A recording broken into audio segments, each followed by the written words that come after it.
Meus amados, que a graça e a paz seja com todos.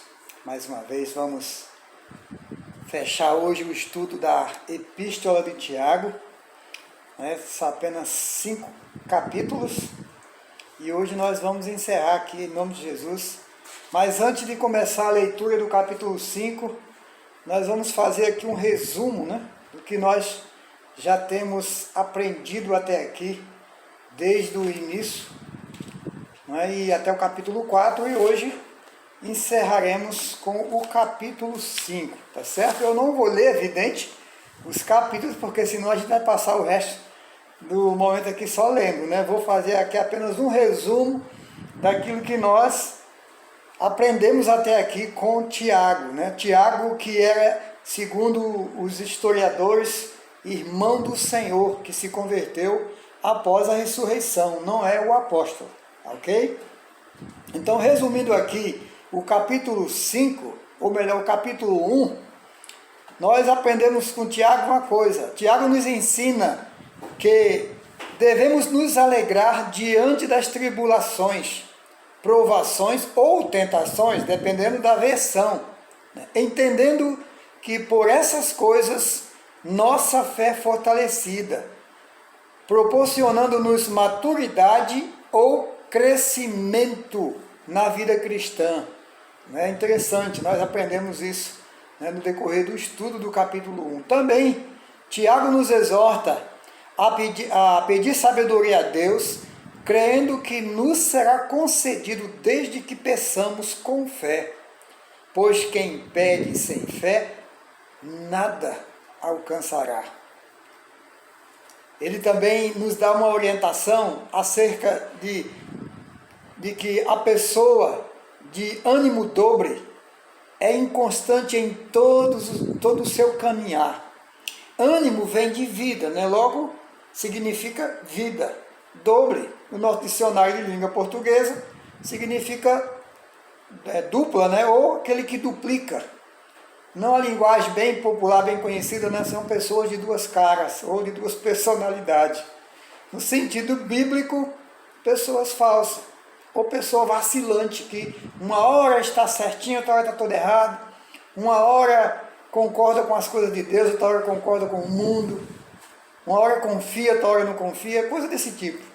Vida doble, ânimo doble. Isso não leva as pessoas, não leva a gente a lugar nenhum.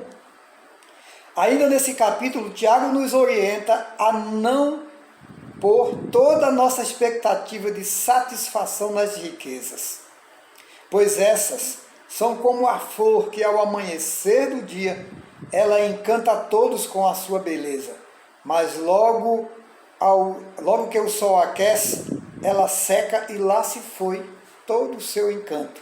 Não é verdade? Você vê de manhã, as flores tão lindas, tão atraentes, mas basta o sol levantar um pouco e logo ela não consegue nem chegar ao final do dia. Assim são as riquezas, são todas as coisas do mundo, e juntamente as pessoas que se apegam a elas. Ele também, ainda nesse capítulo 1, que é o que mais nós abordamos aqui, ele também nos ensina que as tentações não vêm de Deus, porque Deus não pode ser tentado. É isso? A tentação pode ser fruto de desejos impróprios que surgem em nossos corações.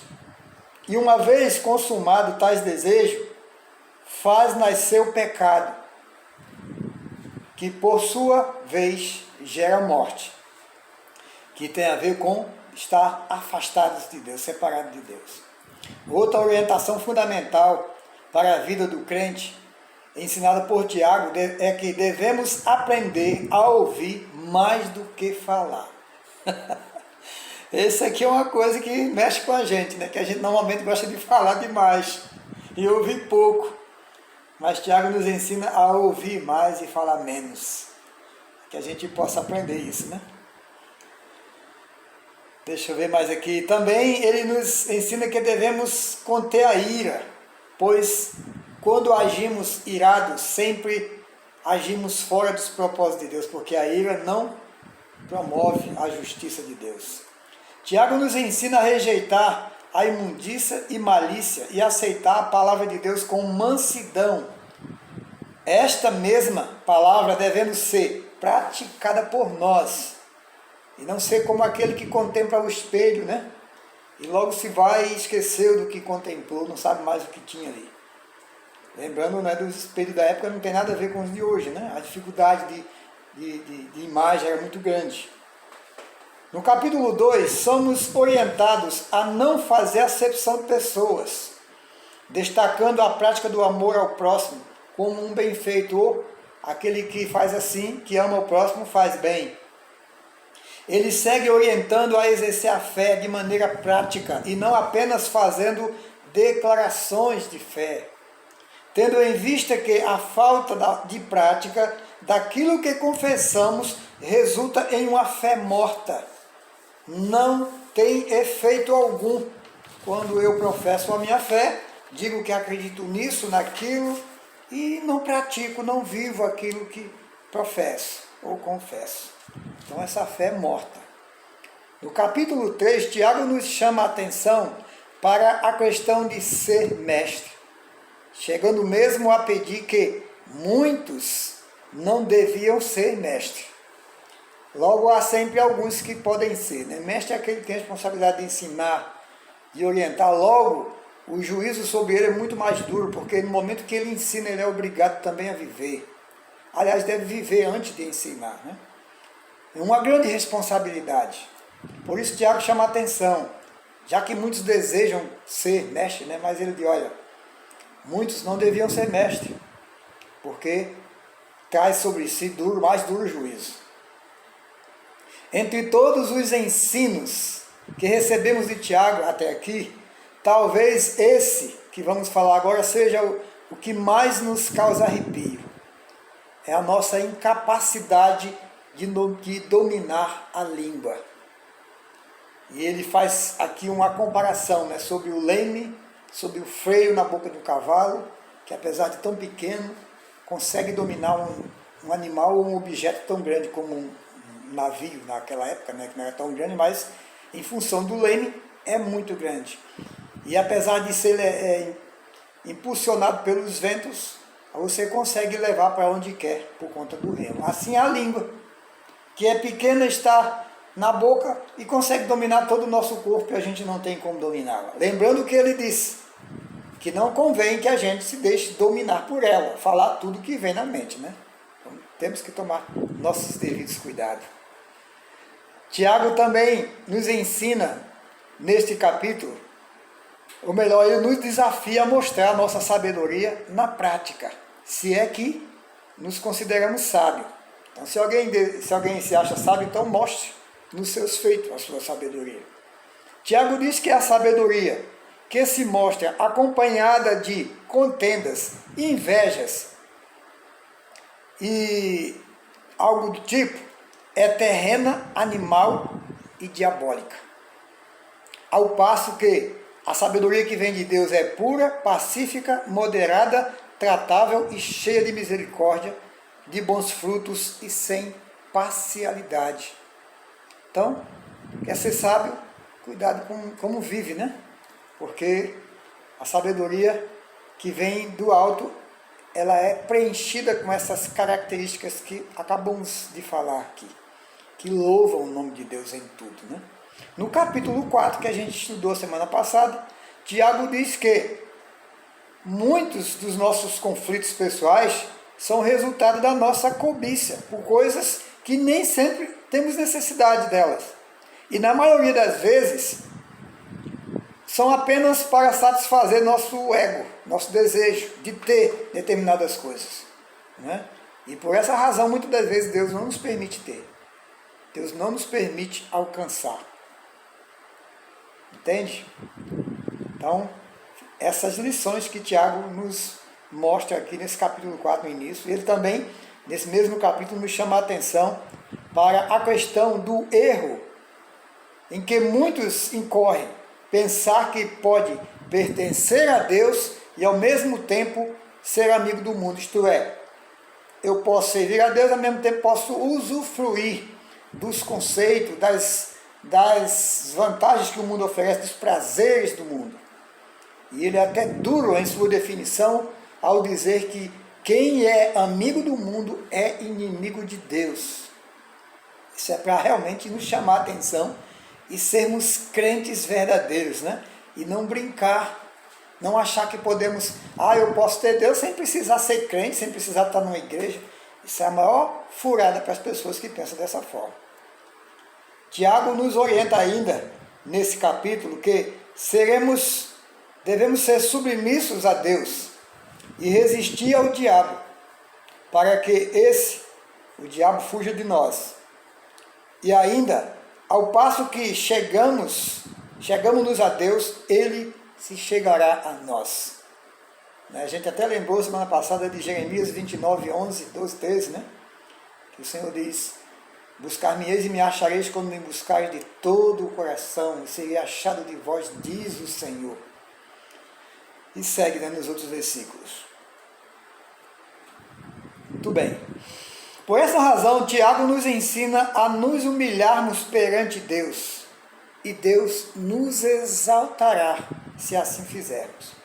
Outra coisa interessante que aprendemos aqui com Tiago é que não devemos fazer juízo de um irmão. Não devemos fazer juízo, falar mal de um irmão fazendo o juízo dele. Porque o legislador é só um, Deus. Não distante dessa outra orientação fundamental, Tiago nos dá, devemos aprender a entregar o nosso futuro sob os cuidados de Deus, pois nada poderemos fazer sem que Ele nos permita. Se Ele quiser, viveremos, faremos, se não, não faremos nada. E por último, nos ensina Tiago que pecamos quando sabemos fazer o bem e não fazemos. Então, queridos, foram esses ensinamentos. É lógico que não dá aqui para resumir todos, mas uma base do que nós aprendemos até aqui, né? E vamos ver se a gente consegue fechar, né, o capítulo 5 do livro de Tiago, certo? E eu já vou direto para a leitura aqui, que diz assim: Ele, pois, vós, rico, chorai e planteai por vossas misérias, que sobre vós hão de vir. Pega pesado, né? Mas não vamos tirar conclusões precipitadas com relação aos ricos. Vamos ver o porquê que Tiago se refere aos ricos dessa forma. As vossas riquezas estão aprodecidas, e as vossas vestes estão comidas de traça. O vosso ouro e a vossa prata se enferrujaram, e a sua ferrugem dará testemunho contra vós, e comerá como fogo a vossa carne. Entesouraste para os últimos dias. Isto é, guardaste tudo isso para o teu fim. Porque assim como elas se acabaram, você também vai se acabar. Mas por que os ricos não são dignos do reino de Deus? Não são merecedores da salvação? Vamos entender por que Tiago está falando isso. Eis que o salário dos trabalhadores que ceifaram as vossas terras e que por vós foi diminuído, clama, e os clamores dos que ceifaram entraram nos ouvidos do Senhor dos Exércitos. Praticaram injustiça, abusaram dos coitados dos seus empregados, dos seus trabalhadores, exploraram além do que devia, e ao invés de melhorar o seu salário, diminuíram, isto é, roubaram deles. Pensaram somente em si próprio, fizeram do dinheiro, da riqueza, o seu bem-estar acima de tudo. Nem sequer lembraram-se de Deus, de temer a Deus, sabendo que Deus fará justiça a todas essas coisas. É por essa razão e outras que os ricos têm muita dificuldade de encontrar o caminho do céu, como disse Jesus. Quão difícil para um rico entrar no reino do céu. É mais fácil um camelo passar no fundo de uma agulha, porque eles se apegam às suas riquezas e, em prol delas, eles são capazes de matar, são capazes de fazer qualquer coisa. Por isso, o final desses, infelizmente, são dos piores. Mas o fato de alguém ser rico não quer dizer que está condenado ao inferno. O fato de alguém possuir bens materiais, poder aquisitivo, não significa que estão condenados por Deus. Não. Muito pelo contrário, eles podem ser uma bênção nas mãos do Senhor se usarem os seus recursos sob a direção de Deus, com temor a Deus e amor ao próximo. Simplesmente assim. O problema é conseguir fazer isso, né? Seguindo aqui. Deliciosamente viveste sobre a terra, e vos deliciastes, cevastes os vossos corações como um dia da matança. Condenastes e matastes o justo. Ele não vos resistiu. Então, pessoas que eram justas, verdadeiras, foram prejudicadas e mortas, às vezes até, por essas pessoas que fizeram tudo pela riqueza, pela ganância de ter mais e de ser até o dono do mundo. Já viu aqueles malucos, né, que acharam na história aí que queriam dominar o mundo, como Alexandre o Grande, Nabucodonosor e outros como aquele naniquinho, Napoleão Bonaparte, o Hitler, né? E tantos malucos aí que acharam que iam dominar o mundo, ia fazer as coisas tudo do jeito deles, debaixo do domínio deles. Todos morreram cedo, né?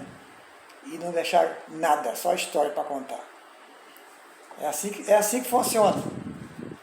Cadê a história da Babilônia hoje? Se você for no Google, você vai achar um monte de ruína lá, perdido na poeira do deserto, né?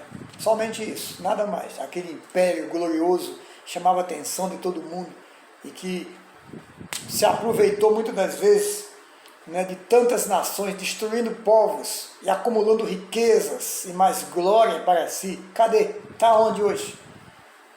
Acabou, não existe só história para contar. Que é para servir de exemplo, né, os outros, que não vale a pena matar as pessoas, não vale a pena usurpar das pessoas, não vale a pena enganar as pessoas, roubar as pessoas por causa da riqueza, porque tudo acaba, tudo fica para trás.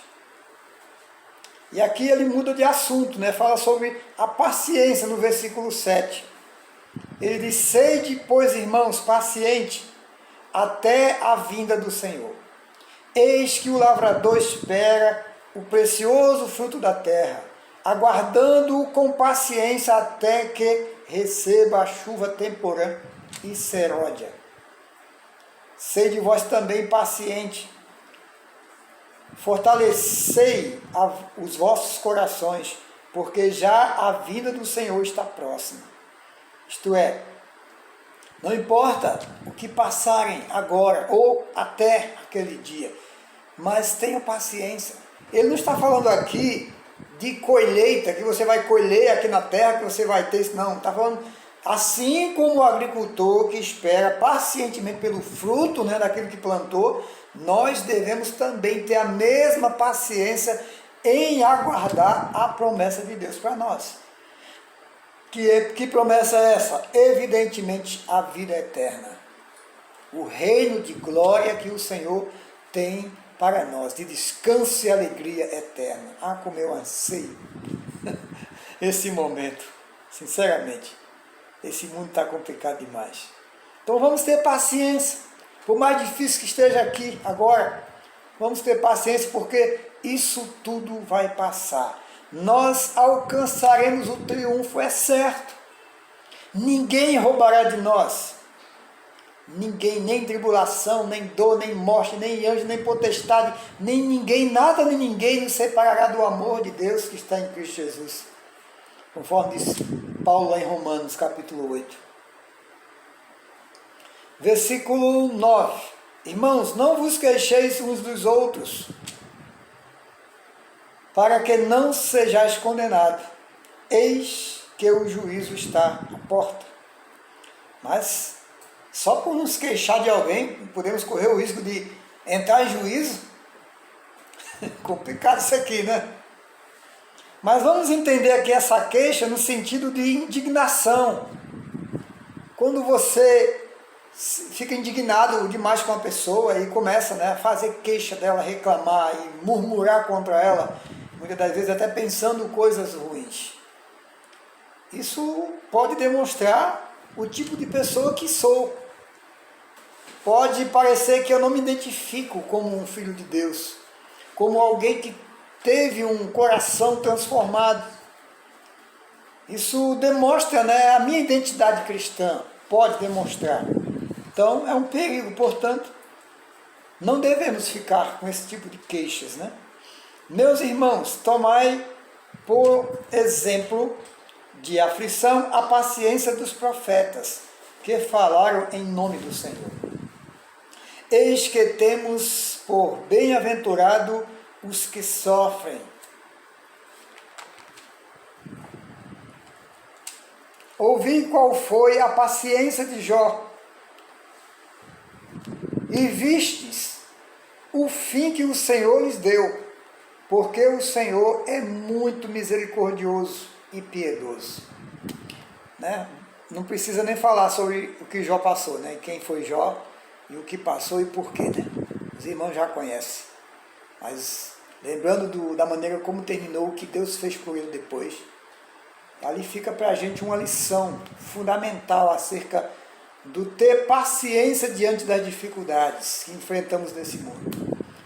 Uma das piores ilusões e ciladas do diabo na vida dos crentes é achar que, uma vez que eu tenho Jesus, faço parte de uma igreja, estou em uma igreja, eu estou livre de problema, de doença, de tristeza, de decepção, até depressão.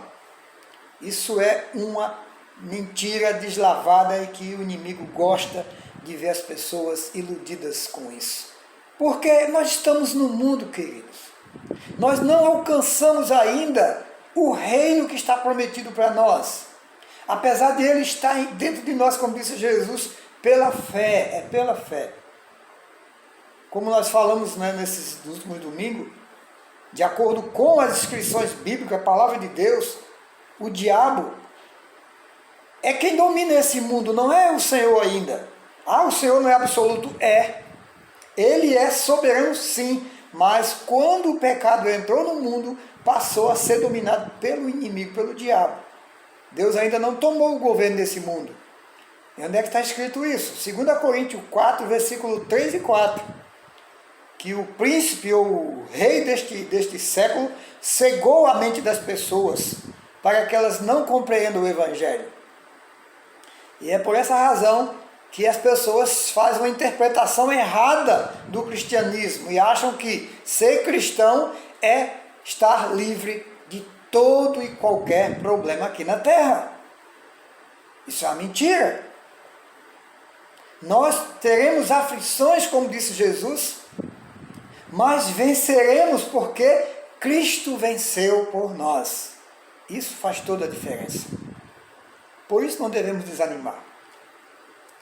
E para encerrar aqui, versículo 12. Exortação diversas. Mas sobretudo, meus irmãos, não jureis nem pelo céu, nem pela terra, nem façais qualquer outro juramento, mas que a vossa palavra seja sim, sim, sim, sim, não, não, para que não caias em condenação. Está alguém entre vós aflito? Ore. Está alguém contente? Cante louvores. Está alguém entre vós doente? Chame os presbíteros, ou os anciãos, né, aqueles que administravam, que tinham mais responsabilidade da igreja, e orem sobre ele, ungindo-o com azeite, em nome do Senhor. E a oração da fé salvará o doente, e o Senhor o levantará. E se houver cometido pecado, e serão perdoados. Confessai as vossas culpas uns aos outros, e orai uns pelos outros, para que sareis. A oração do justo pode muito em seus efeitos. Elias era homem sujeito às mesmas paixões que nós, e orou e pediu que não chovesse, e por 3 anos e 6 meses não choveu sobre a terra. E orou outra vez, e o céu deu chuva à terra e produziu seu fruto. Irmãos, se algum dentre vós se tem desviado da verdade e alguém o converter, saiba que é aquele que converter um pecador do erro do seu caminho, salvará da morte uma alma e cobrirá uma multidão de pecados. Interessante isso aqui, né? Só fazendo aqui umas observações para encerrarmos. Interessante que hoje tem, infelizmente, tem, entre aspas, igrejas que dizem que não precisa de orar. Porque Deus sabe das nossas necessidades. Não foi isso que Jesus disse? Não vos assemelhei-vos a Ele, porque Ele sabe que vós necessitais. Texto fora de texto, que é pretexto para a heresia, né? Não é isso que Jesus quis dizer, que você não deve orar. Muito pelo contrário, ele advertiu a orar porque o espírito está pronto, pediu para vigiar, que a carne é fraca. E o apóstolo, então, os apóstolos estariam loucos, né, a todo tempo pedindo que nós devêssemos orar sem cessar. O apóstolo Paulo em Filipenses. E aqui Tiago também estaria doido, né, porque pedindo para orar uns pelos outros. Como não devemos orar? Não devemos dar ouvido a esses ensinamentos desvirtuados da palavra. E aqui alguns conceitos que ele fala mais no sentido da cultura judaica, lembrando que Tiago está falando para a igreja de hebreus, né? Convertidos ao cristianismo, mas que eram hebreus. E era normal eles terem pouco costume, né, ainda um pouco das práticas da lei. E uma delas era ungir as pessoas com azeite, com óleo, tendo em vista que naquela época seria até como um medicamento, né? Mas o óleo em si, ele não tem nenhum significado se Deus não estiver presente na vida da pessoa, de quem está ungindo até, e de quem está sendo ungido. Lembrando que, se estudarmos no estudo do tabernáculo, né, foi ali onde foi designado, né, o uso do óleo, foi como objetivo, né? Foi todo o utensílio, todas as práticas que eram feitas ali no tabernáculo apontava para Jesus. Jesus era o cordeiro, Jesus era a mesa de pão, Jesus era o altar de sacrifício, Jesus era a bacia onde eles se lavavam, né, purificação. Jesus era o candelabro que iluminava, que dá luz, a mesa do pão, dá alimento, não é isso? E era tudo isso que se fazia para chegar aonde? Na presença do Senhor, o Santo dos Santos. E quem nos leva hoje ao Santo dos Santos? Só Jesus. E ele diz que é o caminho, a verdade e a vida. O nosso sumo sacerdote, o único mediador entre o homem e Deus, Jesus. Se eu não me engano, está lá em 1 Timóteo, é 2, né?